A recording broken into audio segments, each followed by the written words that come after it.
Partnerom tohto videa je superúvery.sk, jazdené autá na splátky. Túto reláciu vám prináša overenie-vozidla.sk, overenie jazdených vozidiel z celej EÚ. Fiat si spravil meno malými, lacnými a dostupnými autami, ktoré prevozili celé generácie. No a dnes vám presne také jedno predstavím. Fiat Cinquecento s motorom o objeme 0,7 litra a s 2 valcami pod kapotou. To bude jazda. No a predtým, než hupneme donútra, pretože je naozajstná kosa, tak mi dovolte predstaviť toho bajného jednorožca, ktorého opisuje každý predávajúci vo svojom inzeráte na Slovensku. Že o čom to hovorím? Tak toto auto mal len jeden majiteľ, bol to dôchodca, chodil s ním len do kostola a od novoty najazdil len 40 000 kilometrov. Tak, a už viete, že existuje a to je on. No a my už sedíme na palube Fiatu Cinquecento, vedľa mňa sedí Tomáš Ďuriš z firmy Car Classic & Consulting, ktorého teda poznáte už veľmi dobre. Zdravím všetkých. A dnes si pozrieme bližšie toto zaujímavé autičko, teda pre niektorých absolútne nezaujímavé, ale mňa zaujalo z dvoch dôvodov. Prvé je použitý motor, ktorý tu máme, a druhé, že je to vlastne úloženka, ktorá má len 40 000 km. Že je to naozaj stav nového auta. Takže začneme tým, že vlastne čo je Cinquecento? Lebo Cinquecento je po taliansky 500, ale toto s 500 nemá nič spoločné, možno okrem tej veľkosti, že to má byť malé mestské auto. A v zásade ani to nie je nástupca 500, lebo toto predchodca tohto auta bol Maluch 126. Už som vám predstavil niekoľko kusov na Volants TV, no a toto bol nástupca. On sa mimochodom vyrábal aj v rovnakej fabrike, bolo to v Poľsku. No a potom nástupca Cinquecenta bolo Seicento, teda 500 a 600. V zásade Cinquecento a Seicento sa veľmi podobajú, len to vyzerá teda tak evolučne inde. Ale toto, čo sa týka porovnania s Fiatom 126 alebo teda s Maluchom, to je úplne niečo iné. V zásade sa bavíme o tom, že toto je konštrukčne nové auto. Zvonka ani nie, ale vnútri máme naozaj viacej priestoru, a čo sa týka zadných sedačiek, už to pripomína naozaj to moderné auto, už to nie je taká zlátanina, ale naozaj, že taká divná prístrojovka, ale moderná, moderné ukazovatele, tu síce nie je moderné prepínače, ale digitálne hodiny sú tu normálne, že? A toto je aký rok výroby? Toto je vyrobené 1996. Cinquecento sa vyrábalo od roku 91 až do roku 98. Vyrobilo sa vyše 1,2 milióna kusov a teda najviac kusov sa ich vyrobilo v tomto roku, teda 9.6, to bolo myslím okolo 205 000. Čo je akože celkom slušné číslo. Tieto auta sa síce vyrábali v Poľsku, ale boli aj na export do celej Európy a myslím, že aj dokonca do UK, teda do Spojeného kráľovstva sa nejaké vyvážali. Ak sa pozriete na toto auto zvonka, tak si poviete, že o dizajn nič moc, asi teda by nevyhral nejakú dizajnovú cenu, ale kresil ho človek menom Ermanno Cressoni. A to je ten istý človek, ktorý kresil napríklad Alfu Romeo 75 alebo 33, takže celkom slávne auta. 33 je asi tým, že stále sa kazila, ale 75 je naozaj skvelé auto, veľmi veľa zaujímavých technických riešení. No a teraz sa dostaneme asi k tomu, čo spája Cinquecento s Fiatom 126 a my to tu máme. A to je? A to je motor. Dvojvalcový motor, v podstate vodou chladený, na rozdiel od tých prvých v podstate 126 Maluchov. Ale je to 0,7 litra objem? Je to 0,704 objem, s tým, že teda je umiestnený pod prednou kapotou smerom priečne ako keby do kabíny. No a to je zaujímavé, že vlastne takáto technika bola z Malucha prevzatá. A čo je veľmi zaujímavé pri Cinquecente, tak vo svojej dobe to bolo jedno iba z málo aut na svete, kde ste mohli mať v tej istej karosérii motor obrátený buď teda pozdĺžne, ako máme my, ten dvojválec, alebo priečne, a to už boli štvorválce s väčšími objemami. Ale stále sa bavíme o tom istom aute, o tej istej karosérii a toto je dosť také unikum, lebo veľa iných aut nepoznám, ktoré to v tej dobe ponúkali. A už aj keď si naštartoval, alebo keď si sa rozbiehal, tak ten zvuk toho dvojvalca, to je tu úplne, že on sa neschová.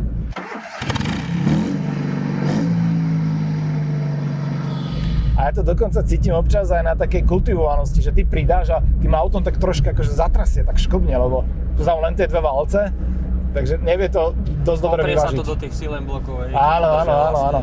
Táto 0,7 sa nechávala len primárne v Poľsku na ten domáci trh a ty si dokonca aj doviezol toto auto z Poľska. Áno, toto auto som doviezol na zákazku pre jedného nášho zákazníka, ktorý vyslovene takéto auto zháňal. Zaujímalo ho to koncepčné riešenie a ten motor a ten technický stav, lebo sme hľadali auto fakt s malým množstvom kilometrov a v pôvodnom stave. No a deinde by sme ho našli ako v domove svojho rodiska, v podstate v Poľsku. Hej. Majiteľ tohto auta bol narodený v roku 1936, takže to hovorí samo za seba, mal ho zrejme dosť dlhú dobu. To auto jednoducho je fakt zachovalé, či znútra, zvonku. Sneh nezažilo, teraz viac menej už sme ho vytiahli do snehu. Ale suché cesty. Suché cesty sú, hej, takže nejakomu neuškodíme, lebo ako každý Fiat, aj Cinquecento trpelo na koróziu, hej.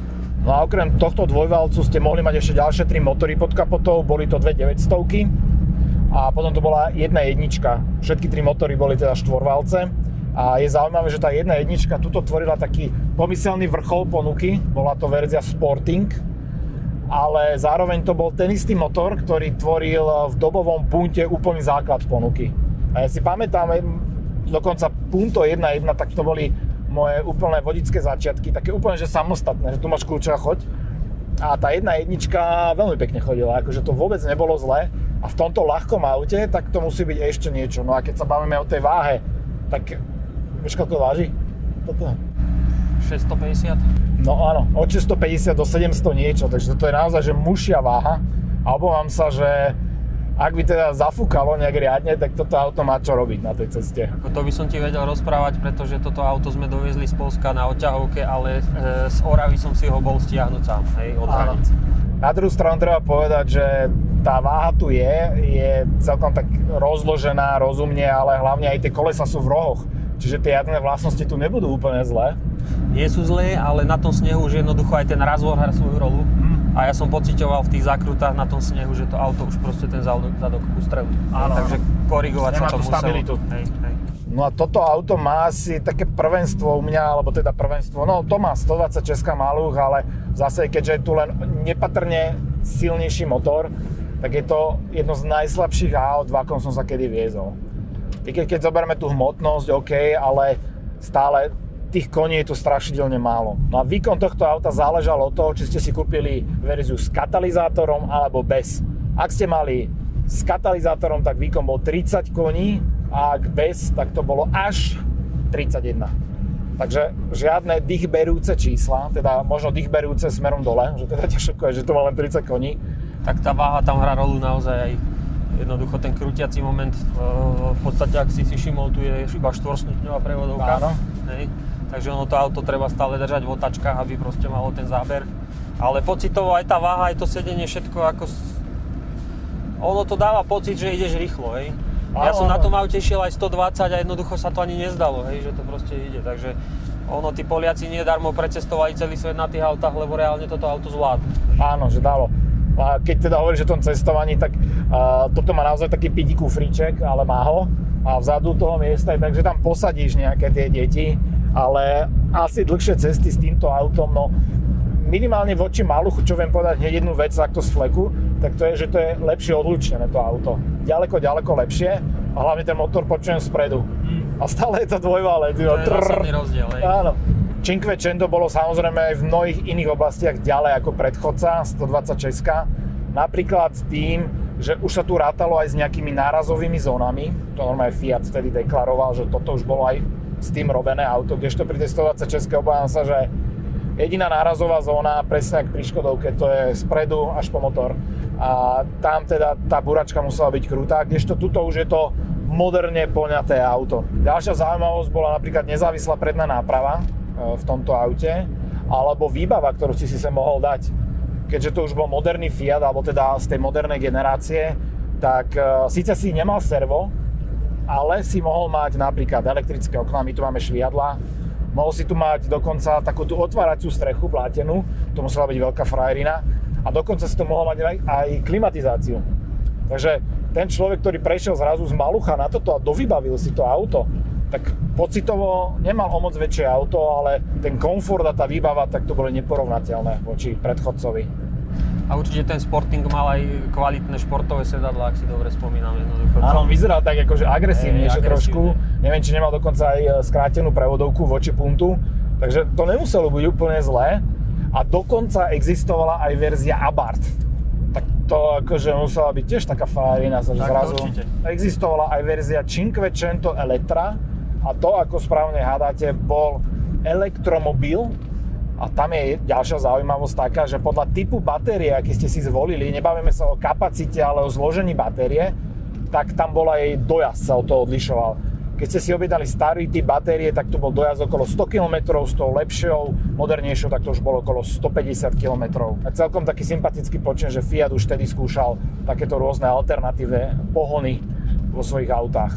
Určite si to viem predstaviť, ako to mohlo mať dynamiku to auto pri tej váhe. No jasné, krúťací moment, tlak do sedadla.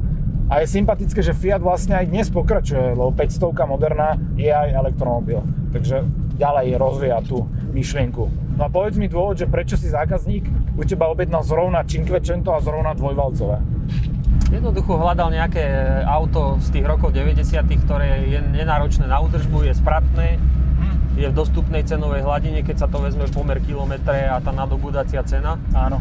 A má to ešte ten nádych tej minulosti, hej, lebo je to prepojenie vlastne s tým Fiatom 126. Hej. Áno. Ten dvojvalec je fakt charakteristický, ten dodáva tomu autu jednoducho svoj charakter a toto sú myslím, že tie dôvody.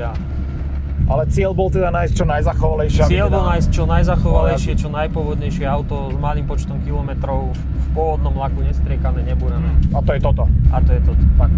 Čo je zaujímavé, je to, že vlastne potom, ako som zverejnil fotky tohto auta na svojej firemnej facebookovej stránke, Adresu uvádzam dolu, tak môžete sa pozrieť. tak sa začali ozývať ľudia a dokonca písalo mi aj pár Poliakov, že by také auto akože mali záujem hľadať a ja si hovorím, že kde ste doteraz boli, my sme ho našli na poľskej stránke a od vás sme ho doviezli. Čiže zrejme je to obľúbené auto aj v Poľsku, je to taká nostalgia.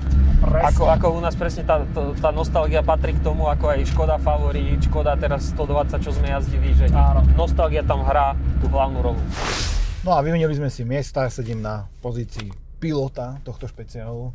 No, prvý dojem z tohto auta je, že je to fakt malé. Akože voči tej 126 to možno narastlo nejaké túto chlpy, kde táde, ale stále je to taký, že nemôžem sa ani poriadne túto vystrieť, lebo mi už naráža táto opierka do ruky, aj tie dvere sú také, napriek tomu, že tam nie je skoro žiadne čalnenie, sú úplne takéto tenučké, tak nemôžem si dať ani ruky od seba. Ďalšia vec, opäť také mikroskopické pedále, akože to tu ostalo z tej 126 totálne. Veľmi úzko rozostúpené vedľa seba, takisto aj ten blatník, tuto mám hneď pri nohe. No a zaujímavá je tá prístrojová doska, že ona je to takto úplne vcucnutá pod to torpédo, pod to čelné okno a vlastne vystupuje len to ovládanie, ktoré tu je. Tu máme ten tachometer s tými základnými ukazovateľmi, čo je teda stav nádrže.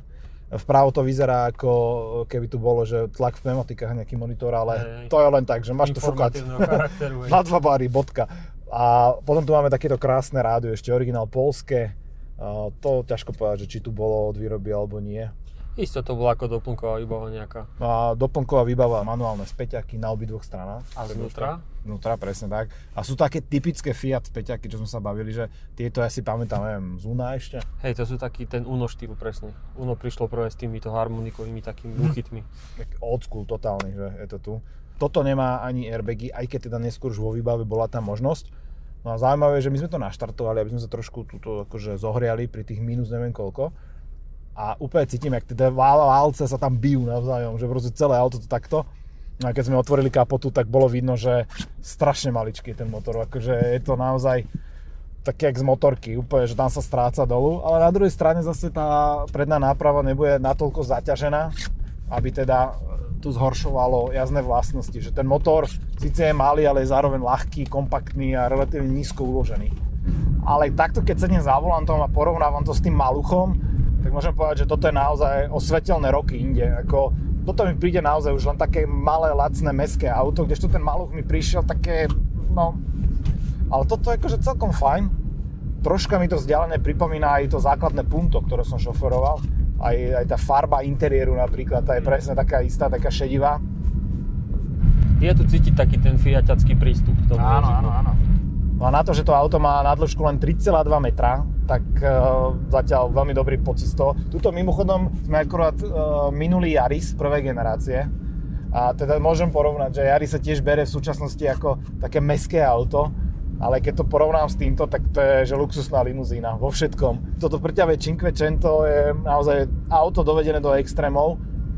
A veľkostne, čo sa týka šírky napríklad, tak mi to príde ešte menšie ako napríklad Smart. No a aj tou dĺžkou, ale aj tým, že vlastne kolesa sú v rohoch karosérie, tak to auto mi príde také veľmi, veľmi číperné, obratné, tak minimálne mám z toho taký pocit. A teraz rozpálime ten dvojválec. Ale vidíš, ono to auto, keď sa rozbehne, tak ide. A nakoniec ono v tých vyšších rýchlostiach je príjemnejšie ako v tých nižších. Áno, teraz si napríklad zober, že ideme 80 na trojke. V bežnom aute už by si radil, lebo už by to hučalo, ale tu je to tak sprevodované, že celkom fajn. No a taktiež tie výmoly. Opäť to opakujem, ale zdá sa mi, že to pekne žehli tie jamy. Že to je také blbúzdorné na tieto veci. A to asi aj podľa mňa bol cieľ, keď stavali toto auto, že aby tie nekvalitnejšie východoeurópske cesty to dokázalo zvládať s prehľadom a áno, v tých vyšších otáčkach ten dvojválec tak už ideme 90, ale nemám pocit, že by som sa išiel zabiť na tom aute, že normálne je civilizované auto. Nebyť to, že ten motor má takú charakteristiku toho dvojvalca, čo sa týka hlavne vibrácií, tak ani si nevšimnem, že sedím alebo šoferujem niečo takéto strašidelne slabé. No a ak sa smejete z tohto auta, že má len dva valce, že má len 0,7 litra objemu motora a že takto vyzerá, tak si musíte uvedomiť, že toto auto do bodky splnilo to, prečo bolo skonštruované. Toto auto odviezlo niekoľko generácií. A k tomuto autu sa aj počase vracajú stále dôchodcovia, ktorí ho zjazdia a potom si kúpia podobne konštruované nové auto. Takže to, ako to auto vyzerá alebo ako funguje, je len ten vedľajší efekt, pretože to hlavné je, že splnilo presne to, prečo vzniklo. Ešte by ma zaujímalo, a to mi napíšte vy dolu do diskusie, ak máte skúsenosti napríklad s tým, aká spotreba je pri tomto aute, čo je reálne dosiahnuteľná spotreba s týmto motorom alebo s tým silnejším, napríklad s tým 1.1. A to by som si tiež teda fakt, že s tým Abarthom rád vyskúšal, aký je tam rozdiel voči tomuto. No a ak sa vám toto auto páčilo, tak samozrejme jeho fotky nájdete aj na Instagrame Volants.tv, tak tam skočte. A ďalšie informácie a ďalšie fotky z natáčania nájdete už tradične na webe Volants.tv. No ak ešte nie ste odberateľ kanálu Volant.tv, tak prosím kliknite na tlačidlo odoberať, aby som vám takýchto zaujímavých aut mohol prinášať čo najviac. Ďakujem ešte raz za pozvanie opäť a že som mohol odprezentovať ďalšie vozidlo a teším sa na budúce na ďalšie natáčanie. Tak aj ja som zvedavý, čo tam vyťahneš z tej garáže, lebo pár pokladov tam ešte skrývaš, ale to si necháme zatiaľ pre seba. Tak sa vidíme pri ďalšom videu. Dovidenia.